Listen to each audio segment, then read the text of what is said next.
Jadi apa yang dilakukan oleh Satria yang merupakan pecatan dari prajurit TNI Angkatan Laut ini tidak menggambarkan sama sekali patriotisme seluruh prajurit TNI Angkatan Laut.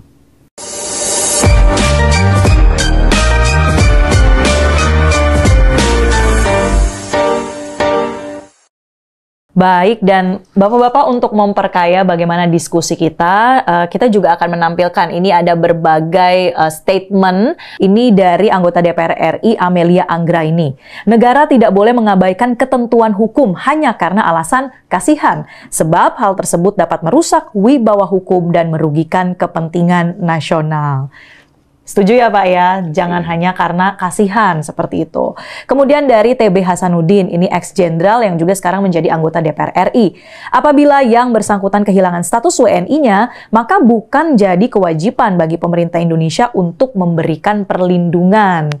Seperti itu Pak Dirjen ya, termasuk juga ketika kehilangan status prajurit TNI tidak lagi wajib dilindungi. Selain itu kita bacakan dari pengamat militer ISES, Khairul Fahmi. Jangan sampai muncul anggapan bahwa setelah berhenti dari dinas, entah karena pensiun ataupun dipecat, seorang prajurit bisa bebas berbuat sesukanya tanpa konsekuensi. Oke, jadi tetap menjaga wibawa seperti itu ya Pak ya, termasuk bagi yang memang pensiun. Nah, selain itu juga ada dari Direktur Pusat Studi ASEAN UGM, Profesor Dafri Agus Salim. Kalau kita menolak permohonan, bisa saja, tapi harus dilakukan dengan cara yang elegan. Dari sisi hukum boleh menolak, tapi dari sisi HAM lain lagi ceritanya. Ini dilema bagi kita.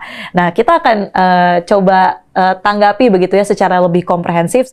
Selain itu juga pernyataan atau tanggapan ini terkait dengan dari sisi hukum memang boleh menolak, tapi lain lagi kalau dari sisi HAM. Nah, Pak Dirjen, bagaimana kalau kemudian kita melihat dari sisi dia punya hak begitu untuk tetap dilindungi, mengingat mungkin historinya sebagai warga negara Indonesia, menanggapinya seperti apa, Pak?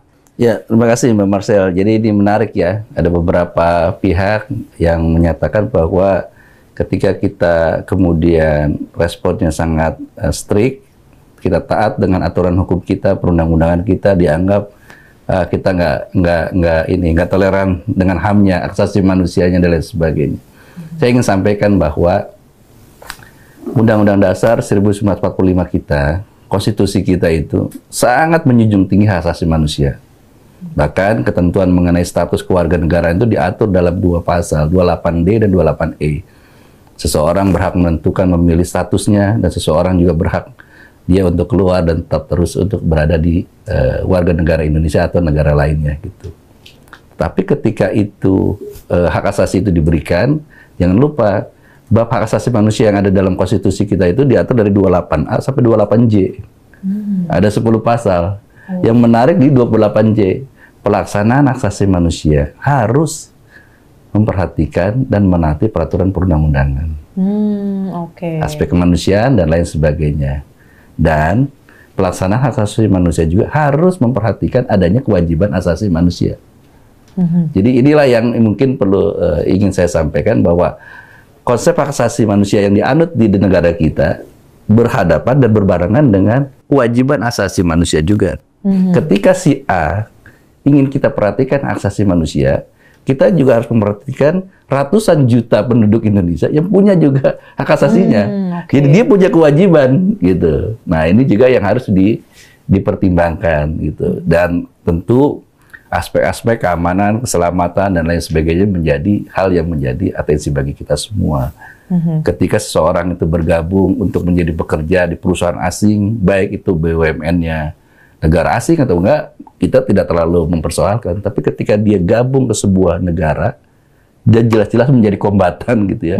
Bahkan dia mengupload statusnya sedang di medan tempur, yang kita tahu sedang berhadapan-hadapan negara itu. Padahal politik luar negeri kita kan bebas aktif. Kita tidak memilih A, memilih B. Kita berada semua sahabat kita. Dalam konflik Rusia-Ukraina pun kita netral begitu. Betul, ya Pak? Dalam posisi seperti mendukung itu. Tidak mau seperti itu. Sehingga ketika seseorang itu masuk ke sana, dia sudah menentukan politiknya. Bayangkan, orang mau menjadi warga negara Indonesia saja harus bersumpah dengan ideologi kita, Pancasila dan konstitusi kita. Itu warga negara sipil mau masuk ke kita. Bahkan dalam teknis lainnya mereka harus nulis dalam bahasa Indonesia segala macam. Itu aturan teknisnya. Itu warga sipil. Bayangkan ketika dia pulang dari kombatan terus teriak-teriak di lapangan, saya mau balik dong, gitu. Kan gitu. Bayangkan mau masuknya aja itu screening yang sangat ketat, apalagi tiba-tiba kalau kemudian kami mau diselesaikan bergabung lagi dengan teman-teman TNI, nanti dulu. TNI punya Sabta Marga segala macam. Ini nggak sembarangan ini bukan lagi, ya mungkin ada aspek tadi ekonominya, dia kepentingan, tapi kan ketika dia sudah berada di medan tempur, banyak paham dan lain sebagainya harus dia taati. Dan ketika dia jadi kombatan kan dia bilang, saya tidak tahu dan tidak sadar, dia serahkan kontrak dan segala macam. Masa dia nggak dikasih tahu sih? Pasti dia kan tahu, sadar menandatangani itu. Dan ketika kontrak itu berarti dia harus menahani dari sebuah aturan teknis dinas militer asing, dan pasti ada ideologi di situ yang ditanamkan. Karena dia harus membela itu. Dan ketika dia mau comeback lagi ke kita punya ideologi sendiri. Ideologi kita Pancasila dan konstitusi kita Undang-Undang 45 yang sangat kita jaga dan kita junjung tinggi. Iya, dan melaksanakan HAM itu juga dengan memperhatikan hak asasi lainnya. Itu yang ingin menjadi catatan hukum. saya. HAM itu nggak bisa sembarangan dikatakan HAM, tapi harus tetap ikut dengan aturan perundang-undangan kita dan ideologi kita.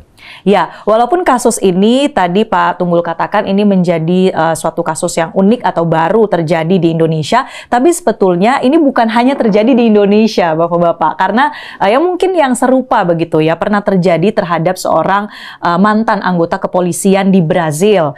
Ia namanya adalah Rafael Luz Vargi, bergabung menjadi tentara bayaran di Prancis, pemirsa. Kemudian ia bergabung juga dengan milisi separatis pro-Rusia dan kemudian terlibat dalam konflik Donbas Ukraina antara Rusia dan Ukraina.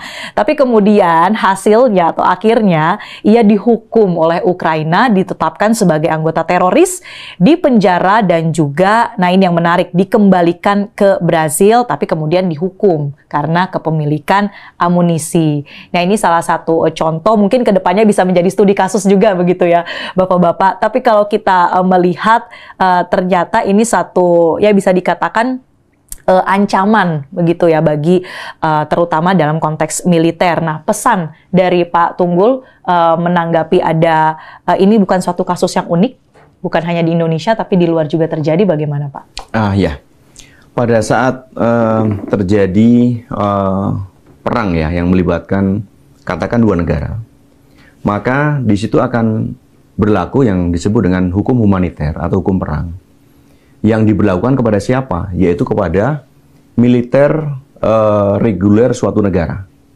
Militer reguler suatu negara. Kalau di dalam kasusnya Rusia dan Ukraina ya, yang tercatat sebagai pasukan regulernya Rusia itu tentara resmi dari Rusia. Begitu juga dari sebaliknya. Apabila ada tadi yang dari Mbak Marsha sebutkan orang Brasil yang bergabung ke dalam suatu milisi yang pro-Rusia, maka dia sebenarnya kemungkinan besar tidak tercatat sebagai pasukan regulernya Rusia. Sehingga pada saat tertangkap oleh Ukraina, maka baginya tidak diberlakukan hukum humaniter, tapi diberlakukan hukum dalam negara tersebut, yaitu Ukraina, dianggap sebagai penjahat biasa. Maka diberlakukan di penjara dan lain sebagainya. Karena memang pemberlakuannya antara seseorang yang tergabung dalam militer resmi itu akan diberlakukan hukum humaniter, sementara yang tidak tergabung karena mungkin dianggap sebagai suatu tentara bayaran, contohnya seperti kalau di Rusia ya Wagner dan lain sebagainya itu, maka dia apabila tertangkap dia dijatuhi hukuman sesuai dengan kesalahan yang dia perbuat di negara itu. Kalau misalnya katakan tadi disebutkan kepemilikan amunisi atau mungkin lebih jauh terlibat aksi dalam suatu perang, tentu saja dalam perang ada terjadi pembunuhan tentu saja gitu kan. Nah, itu hukuman itu akan diberlakukan kepada dia, tapi bukan sekali lagi bukan hukum humaniter atau bukan hukum perang bagi dia. Yang begitu. Mana itu lebih berat begitu Pak? Iya, betul. Karena dia tidak mewakili negara sebenarnya. Oke. Kira-kira apa yang ingin disampaikan oleh baik Pak Dirjen atau Pak Kadis Penal secara spesifik kepada Satria Arta Kumbara? Silakan dari Pak Dirjen Ahu terlebih dahulu. Terima kasih Mbak Marcel. Jadi ini salah satu hal pelajaran bagi kita semua ya, baik sebagai warga negara, baik pemerintah, juga teman-teman dari prajurit TNI gitu ya. Kita ini ya tentu harus mensyukuri apapun yang ada di negara kita, yang kita dapatkan dari sini, kan gitu. Ya, saya dengar dari teman-teman yang menekuni anggaran juga, sesungguhnya ya kesejahteraan TNI untuk saat ini juga sudah cukup, gitu ya. Dan juga jauh lebih baik dibandingkan kalau teman-teman prajurit yang lalu juga mengatakan demikian. Artinya perkembangan sekarang yang ada, dinamika yang ada sekarang, ya tentu faktor gaya hidup, ya, faktor perilaku ini juga menjadi catatan bagi kita semua. Artinya baik TNI, non TNI, sipil dan sebagainya bisa saja terbawa arus karena globalisasi, gaya hedon dan lain sebagainya yang menyebabkan tadi kos bertambah, yang seharusnya cukup menjadi tidak cukup dan lain sebagainya. Tapi yang paling penting adalah bahwa ketika semua sudah mulai terjadi mobilitas yang cukup masif, ya tentunya kita harus hati-hati juga gitu, dalam menerima pekerjaan, dalam menerima profesi tertentu yang harus tetap mengikuti aturan-aturan perundang-undangan yang ada. Dan sangat disayangkan kan, ketika dia tadinya niatnya ingin menutupi beban ekonomi yang ada, dia mencari itu dengan taruhan nyawa gitu ya. Nah, itu yang apa menjadi pelajaran kita. Dan akhirnya sekarang dia menyesal bahwa ternyata salah satu penyesalan dia adalah mempersoalkan juga tentang pendapatan yang dia dapatkan tidak sebanding dengan taruhan nyawanya. Baik. Gitu. Jadi ini menjadi pelajaran kita bersama gitu. Harus benar-benar hati-hati, tapi ingat bahwa setiap tindakan yang kita lakukan ada pertanggungjawabannya. Ya.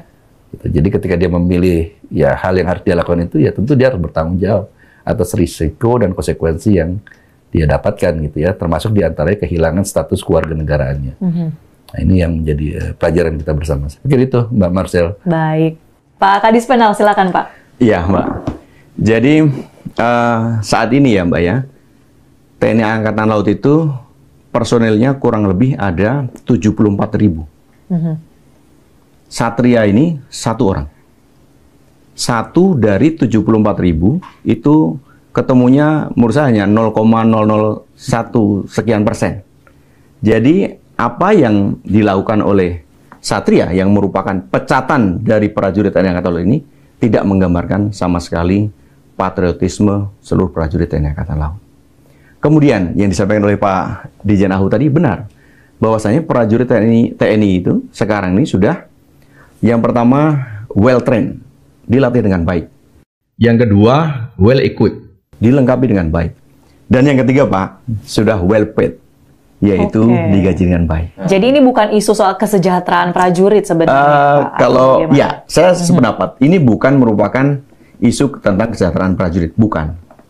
Tetapi merupakan perilaku pribadi yang akhirnya membawa risiko baik bagi dia sendiri maupun masyarakat umum. Nah, dalam kesempatan ini, Mbak, tentu saja saya ingin menyampaikan, mengutip salah satu pesan yang disampaikan oleh Jenderal Besar Sudirman, yang merupakan bapak dari Tentara Nasional Indonesia.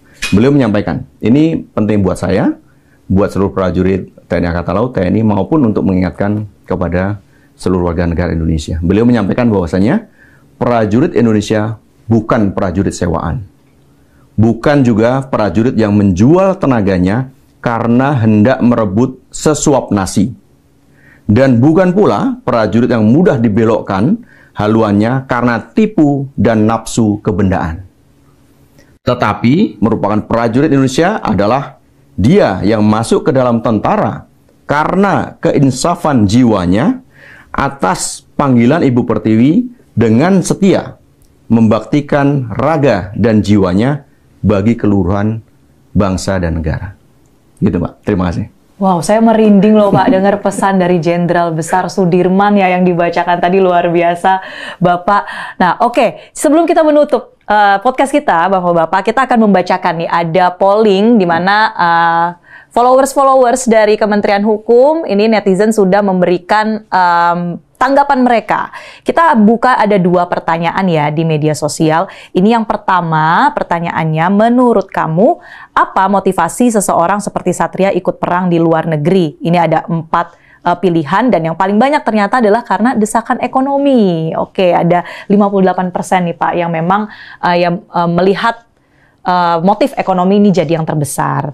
Dan kemudian juga yang mungkin cukup besar itu 17% eksistensi dan juga pembuktian diri, lalu idealisme dan panggilan nurani, dan ingin karir baru sebagai tentara bayaran. Tapi lagi-lagi sudah ditegaskan tadi ya bagaimana prinsip menjadi seorang prajurit. Oke.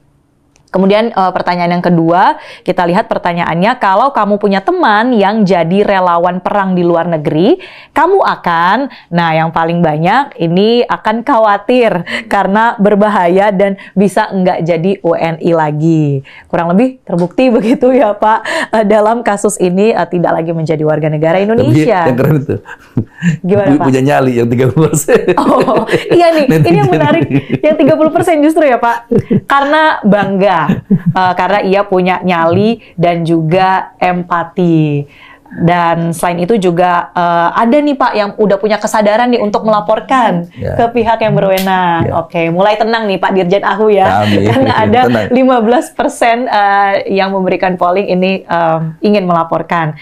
Dan wah 4%-nya dukung diam-diam nih. Wah, ini mudah-mudahan setelah menonton podcast kita hari ini bisa lebih teredukasi begitu ya. Semoga bisa mencerahkan semua sobat Kementerian Hukum. Sekali lagi kami ucapkan terima kasih kepada Pak Kadis Penal Laksma Tunggul dan juga Bapak Dirjen Ahu Pak Widodo Sama-sama, sudah bergabung bersama kami. Kita jumpa lagi di episode yang berikutnya. Bye.